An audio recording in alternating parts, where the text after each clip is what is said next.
stood up, tired. "He's dead." The record started up again. "I can't give you anything but love, baby." The cop at the Hall of Justice was the hard type, but that was the new style for 1940. One too many George Raft and Jimmy Cagney movies, and they all wore their hair short and their mouths even shorter. No wink and a smile with this one. Burn at the stake, every time. Miranda inhaled deeply on the Chesterfield and crossed her legs. It distracted him for a few seconds. She watched and counted the clock ticks as he picked up her lighter, her compact, her Chadwick Street Guide, her hat, her comb, her lipstick, her keys, her address book, her cigarette case, her notepad, her pocketbook, and a few gum wrappers and matchbooks, and looked at them as though they might be hiding a .38. "So you say you don't know this Eddie Takahashi?" "I said so."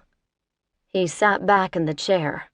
"Just because you got a license that makes it all legal, you're still nothing more than the girls down on Turk. I looked you up." Her dress hitched a little higher when she leaned over his desk to rub out the cigarette in the scarred wood. His eyes fell. "Congratulations. You can read." Sour smile, spit at the corners. Pulled his eyes back up while he rocked on his feet, the chair squeaking in rhythm. "I can read all right. It's some record. Spain with the Reds. Come back and worked for Diane LaRoche as an escort. Then hooked up with Charlie Burnett on divorce cases." He paused, savoring it, looking her up and down. "He was never one for fresh bait. Then Burnett gets bumped off.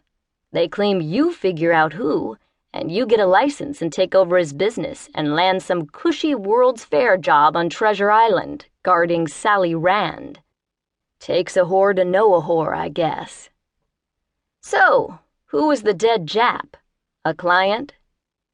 Miranda dropped her eyes from the clock on the wall to the shiny, stubbled face of star number 598. She stared at him until he flinched, his chair shrieking one last time. "Get on with your job, or I'll call my attorney." His hands clenched around the fountain pen, red and pulpy. "Your attorney? He your new pimp?" The section gate swung open, banging against the partition. Phil stood, twirling his hat, looking at Miranda. Star number 598 flushed purple, jumped up from the desk.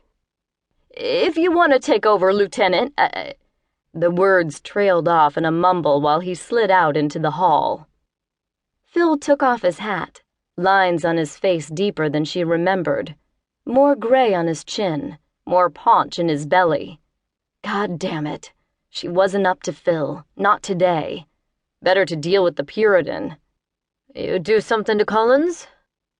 She reached across the desk and took another Chesterfield out of the gold case, not speaking until she snapped it shut and returned it to its pile. "Objects to me on principle."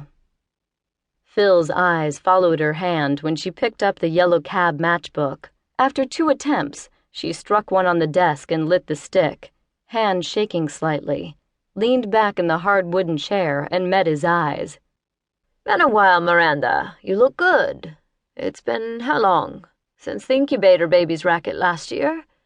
They must be treating you right, all your fair friends." She shrugged. "Pays the bills, and I'm keeping busy in the off-season."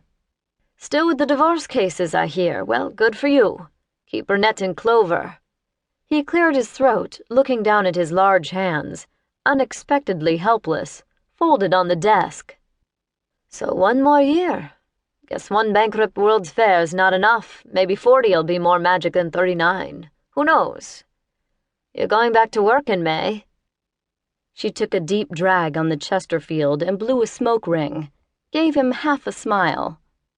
"Same troubles, same fair, shorter season. Bigger gayway this year, though. More girl shows. More work for me. So yeah, I'm hitching my tent to Treasure Island again."